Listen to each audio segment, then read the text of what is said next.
রোজার ক্লান্তি দূর করতে স্পেশাল একটা জুস তৈরি করব। আর এই জুসটা আসলে শুধুমাত্র রমজান মাস না, যে কোনো সময় আপনি খাইতে পারবেন। আর এই জুসটা খাওয়ার ফলে আপনার শরীরের যত ক্যালসিয়াম বা যত ধরনের ক্যালোরি ঘাটতি আছে, যত আপনার দুর্বলতা ভাব, সব কিছু কেটে যাবে। আর এই জন্য কিন্তু এই স্পেশাল জুসের সাথে আমরা দিচ্ছি, এটা হচ্ছে আমার খেজুর। আর এই খেজুর আসলে আমি ভিজাটা নিয়েছি, যে নরমটা।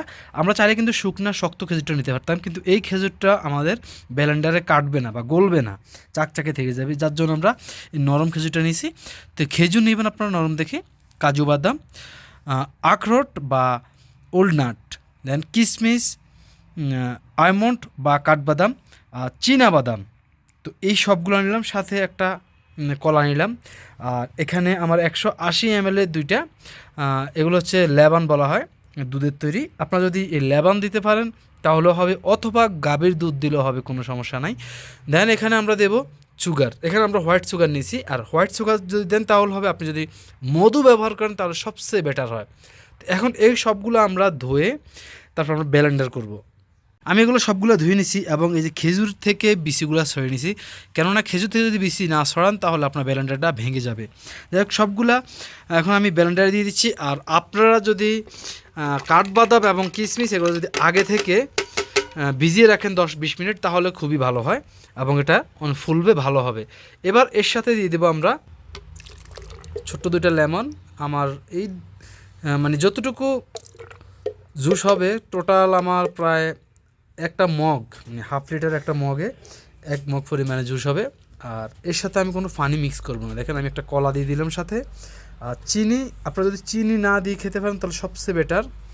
তো আমি এর সাথে যেহেতু আমি চিনি দেবো, সেজন্য আমি হোয়াইট চিনি বা হোয়াইট সুগার দিয়ে দিচ্ছি 2, 3, 4 টেবিল চা চামচ। এবার সবগুলো আমি একসাথে ব্লেন্ডার করব।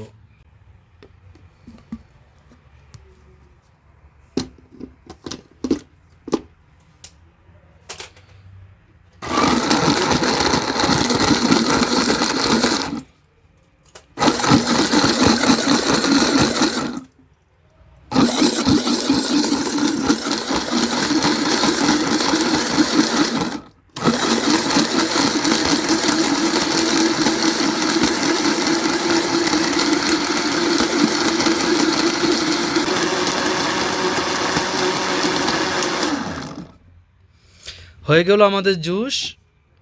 দেখেন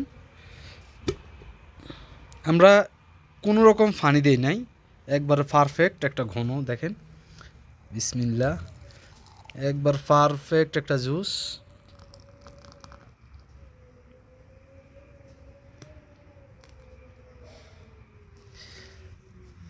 অসাধারণ। এরকম একটা জুস যদি আপনি বাজার থেকে আনতে যান তাহলে $5 মতো লাগবে। বাংলাদেশ থেকে কিনতে গেলে অন্তত 300 টাকা, এরকম না অরিজিনাল একটা জুস পাইবেন না। এই জন্য আপনারা নিজেরাই বাড়িতে এভাবে জুস তৈরি করে নেবেন। ভালো থাকবেন।